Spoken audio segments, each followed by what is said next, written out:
Imagine waking up one morning to find that the entire global financial system, the banks, the housing market, the investments was built on sand. And while the world was sleepwalking toward disaster, a handful of outsiders saw the cracks forming and decided to bet against it. This is not just a story of money. It's a story of greed, arrogance, and a few who dare to see what others refuse to believe. Today, we're diving into Michael Lewis's The Big Short, Inside the Doomsday Machine, a behind-the-scenes look at the 2008 financial crisis, told through the eyes of those who predicted it and profited from it. Michael Lewis opens with his own Wall Street experience. In the 1980s, he was a young bond trader at Salomon Brothers, writing about the absurdity of finance in Liar's Poker. Even then, he believed Wall Street was reckless, but he never imagined the excess would grow so much bigger. By 2007, analyst Meredith Whitney shocked the world by warning that Citigroup was essentially insolvent. Soon after, hedge fund manager John Paulson made billions betting against subprime mortgages. But Paulson wasn't alone. A small cast of unconventional thinkers, outsiders, misfits, and skeptics had seen the collapse coming.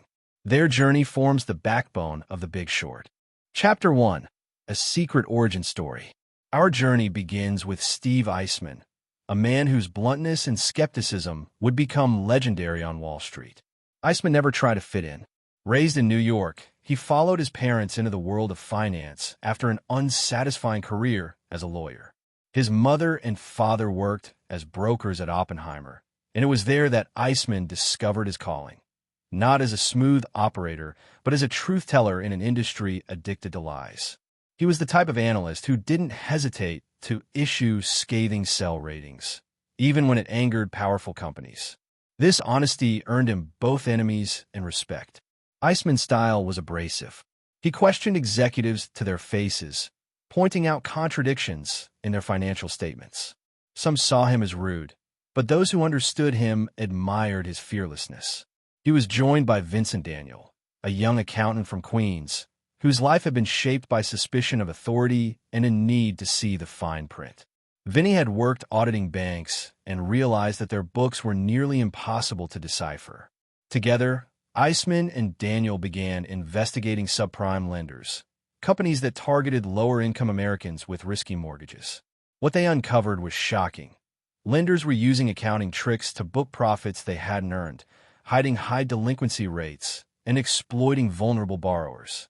To Eisman and Vinny, the industry looked less like responsible finance and more like a Ponzi scheme fueled by greed and deception. Chapter 2. In the Land of the Blind. While Eisman and Vinny were dissecting subprime lending from New York across the country in California, another unconventional thinker was quietly piecing together the same puzzle. Michael Burry was a former medical doctor turned hedge fund manager. Brilliant but socially awkward, Burry lived with Asperger's syndrome and often preferred books and spreadsheets to people. His obsessive focus became his strength. Where others skimmed financial documents, Burry read every line. He spent months analyzing the detailed prospectuses of mortgage-backed securities, 100-page documents that most investors ignored. What he found disturbed him deeply. The loans being packaged into these bonds were deteriorating in quality at a frightening pace. Borrowers were being offered February 28th adjustable-rate mortgages, teaser loans with a low introductory interest rate for 2 years, followed by a massive spike that almost guaranteed default. Even worse, lenders were creating interest-only and even negative amortization loans, where borrowers could pay nothing up front and watch their debt balloon over time. Burry realized the entire system was built on sand, and yet he saw an opportunity. If he could find a way to bet against these bonds, he could make an extraordinary profit. The problem was that mortgage bonds weren't designed to be shorted. Then Burry discovered the little-known financial tool of credit default swaps, CDS. Contracts that functioned like insurance. By buying CDS on subprime mortgage bonds, Burry would profit when the bonds failed. Starting in 2005, he went all in, committing millions of his investors' dollars to betting against the housing market. At the time, most thought he was crazy, but Burry had the numbers on his side. Chapter 3. How can a guy who can't speak English lie? This chapter reveals the sheer absurdity of the mortgage lending industry in the mid-2000s. Wall Street firms and local mortgage brokers were handing out loans to almost anyone who applied. These were the infamous ninja loans for borrowers with no income, no job, and no assets. Loan officers joked that they could get a mortgage approved for someone who couldn't even speak English.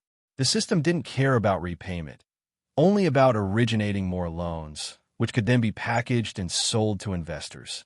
Eisman's team dug deeper and uncovered shocking practices. People with incomes of $20,000 were being approved for $500,000 homes. Borrowers were encouraged to overstate earnings on liar loans, and no one checked the paperwork. Why? Because the originators didn't keep the loans, they sold them to Wall Street.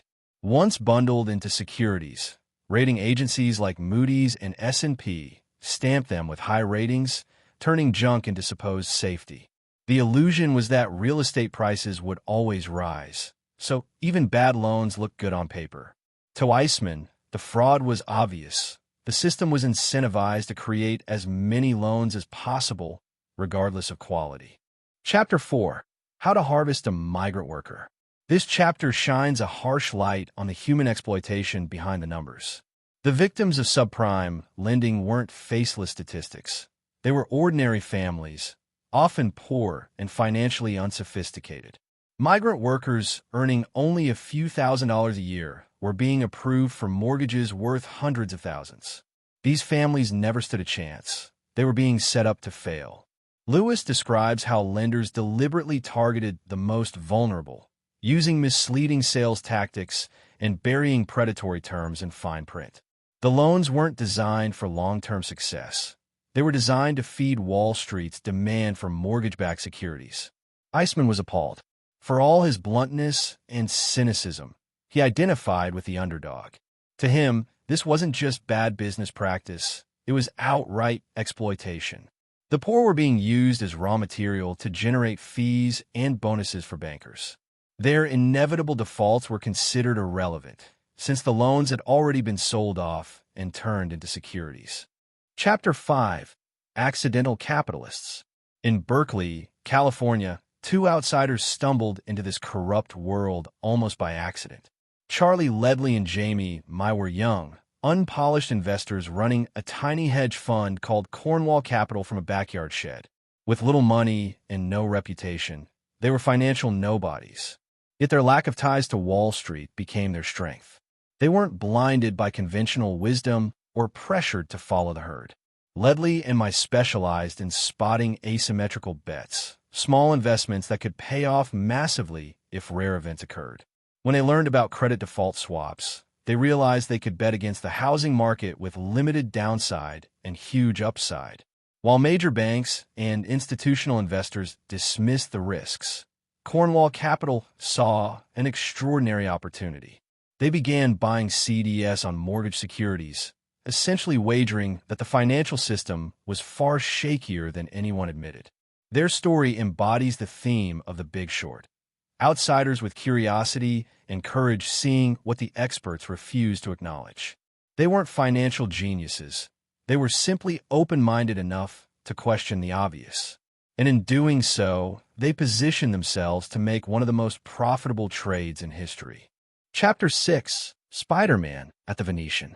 The story takes us to Las Vegas, to a lavish investor conference held at the Venetian, where the world's most powerful bankers, traders, and investors gathered. This was the center stage of Wall Street's confidence game. To the casual observer, the event was dazzling, a glamorous presentation of strength and stability. But for Steve Eisman, the setting was surreal. He walked into a world where everyone was pretending that nothing was wrong, even as the foundations were rotting beneath their feet. During panel discussions, subprime lenders and Wall Street executives confidently declared that housing was strong, default rates were manageable, and the future was secure. But Eisman asked simple, piercing questions. What happens when borrowers can't pay their loans? What happens when adjustable-rate mortgages reset? The answers were vague, dismissive, even evasive. To Eisman, it was like watching actors reading from a bad script, insisting the ship was unsinkable even as the water rushed in. The moment reinforced his conviction. Wall Street either didn't understand the risks, or worse, it was deliberately ignoring them. This conference was a turning point. Eisman and his team walked away, convinced they weren't just betting against bad loans. They were betting against a system in deep denial. It was as if they were Spider-Man in the middle of a casino, seeing through illusions no one else dared question. Chapter 7. The Great Treasure Hunt. As the bubble grew, Wall Street invented even more elaborate products to squeeze profits out of subprime debt. These were collateralized debt obligations, CDOs, essentially bundles of mortgage-backed securities repackaged and sold again, often with high ratings. To outsiders, they looked like sophisticated financial innovations. To Eisman, Burry, and the Cornwall Capital team, they looked like garbage wrapped in shiny paper. The logic was perverse. Lenders created increasingly risky mortgages, bundled them into bonds, and then sliced those bonds into tranches. The riskiest tranches were hard to sell, so banks bundled them together into CDOs and somehow convinced rating agencies to slap AAA ratings on them. It was like sweeping toxic waste into a pile and stamping it gold. For Eisman and the other skeptics, uncovering the truth felt like a treasure hunt. They sifted through data, looking for the weak spots. They saw that the growth of CDOs was not solving problems, but multiplying them. The system wasn't dispersing risk, as bankers claimed. It was concentrating it in dangerous ways. Every new layer of financial engineering only made the eventual collapse more devastating. Chapter 8. The Long Quiet. By 2006, the cracks in the system were widening. Subprime borrowers were beginning to default in greater numbers, but Wall Street carried on as if nothing was wrong. For the outsiders betting against the housing market, this period felt agonizing. Every month, they paid millions in premiums to maintain their credit default swaps. Their positions looked like losing bets to anyone watching from the outside. This was the long quiet before the storm. Mortgage delinquencies were creeping up, yet the rating agencies refused to downgrade securities. Wall Street banks marked their portfolios as healthy, even as evidence of rot grew undeniable. For Eisman, Burry, and Cornwall Capital, the weight tested their patience and conviction. Friends and colleagues questioned their sanity. Investors threatened to pull out of their funds. Michael Burry, in particular, faced intense pressure as his investors accused him of wasting their money. But he held firm, confident that the math couldn't lie forever. It was a lonely moment for all of them. Being right too early felt indistinguishable from being wrong. Chapter 9. A Death of Interest. Finally, the dam broke. Housing prices peaked, and as they began to fall, the entire machine seized up. Defaults surged. Mortgage-backed securities that were once considered rock-solid began to crumble. The illusion of safety shattered. And yet, even as the losses mounted, Wall Street resisted admitting reality. Banks delayed marking down assets, clinging to the fantasy that values would rebound. For the short sellers, this was vindication. Their credit default swaps, once ridiculed, now turned into gold mines. Each default, each downgrade, each market panic made their positions more valuable. Eisman's team, Burry's fund, and Cornwall Capital began to see enormous gains. But victory came with a strange bitterness. They weren't celebrating. They were watching a slow-motion disaster unfold across the economy. Millions of Americans were losing their homes. Pension funds and small investors were wiped out. The very institutions that claimed to be too sophisticated to fail were collapsing under the weight of their own lies. For the few who had bet against the system, profits came with the haunting knowledge that they had been right about a catastrophe no one else had wanted to see. Chapter 10. Two Men in a Boat. The climax of the story is both triumphant and tragic. The outsiders who had the courage to challenge Wall Street's illusions walked away with fortunes. Michael Burry's fund, once doubted, soared in value. Cornwall Capital turned a modest stake into hundreds of millions. Steve Eisman, the loudest skeptic, reaped massive rewards from his bets against subprime. And yet, none of them felt like victors. The image Lewis paints is that of two men in a boat, isolated figures who survived a shipwreck, floating on wreckage while the sea around them is filled with drowning victims. The collapse of the housing market was not just a financial event. It was a human tragedy. Jobs were lost, families displaced, lives shattered. The men who saw it coming had been vindicated, but they could not escape the moral weight of profiting from such devastation. The chapter leaves us with a haunting realization. Being right in a world determined to be wrong can be both a blessing and a curse. For Iceman, Bury, and Cornwall Capital, the satisfaction of foresight was forever shadowed by the destruction it revealed. Epilogue. Everything is correlated. Lewis concludes with a sobering message. The crisis revealed the fragility of the financial system. The supposedly independent pieces, mortgages, bonds, derivatives, were all intertwined. When one domino fell, the entire system collapsed. The few who saw it coming weren't prophets. They were skeptics who asked simple questions and refused to believe the hype. The lesson of The Big Short is clear. When greed and complexity obscure reality, disaster is inevitable. And unless we learn from it, history may repeat itself.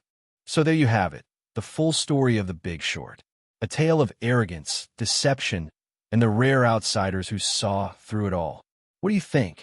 Were these short sellers opportunists profiting from misery? Or were they the whistleblowers who exposed a rotten system? Let me know your thoughts in the comments below. And if you enjoyed this deep dive, don't forget to like, subscribe, and stay tuned for more powerful book summaries that reveal the hidden truths shaping our world.